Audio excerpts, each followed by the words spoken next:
সকাল 9টা মানেই সময় নজরে বাংলার। আর শুরুতেই নজর রাখবো আজ প্রতিদিন সাপ্লিমেন্টারি ভোটার তালিকা প্রকাশিত হচ্ছে। শুক্রবারের পর শনিবারও তালিকা প্রকাশ করেছে কমিশন।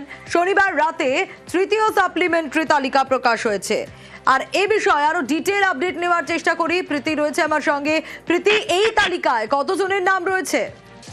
দেখো, প্রাথমিকভাবে শুক্রবার করে এই লিস্ট বেরোনোর কথা ছিল, তবে হাইকোর্টের সঙ্গে একাধিক বৈঠক করেন নির্বাচন কমিশনের আধিকারিকরা এবং সেখান থেকে কিন্তু কার্যত বৈঠক থেকে উঠে আসে যে প্রতিদিন প্রায় এই লিস্ট বেরোবে এবং যখন যেরকম কাজ এগিয়ে থাকবে তখন সেরকম এই লিস্ট বেরিয়ে যাবে এবং জুডিশিয়াল অফিসাররা তারা যে ডিজিটাল স্বাক্ষর করেন সেই ডিজিটাল স্বাক্ষর করে ইসিআই অর্থাৎ জাতীয় নির্বাচন কমিশনকে পাঠালেই কিন্তু এই লিস্ট প্রকাশ হবে, এমনটাই বলছে নির্বাচন কমিশন।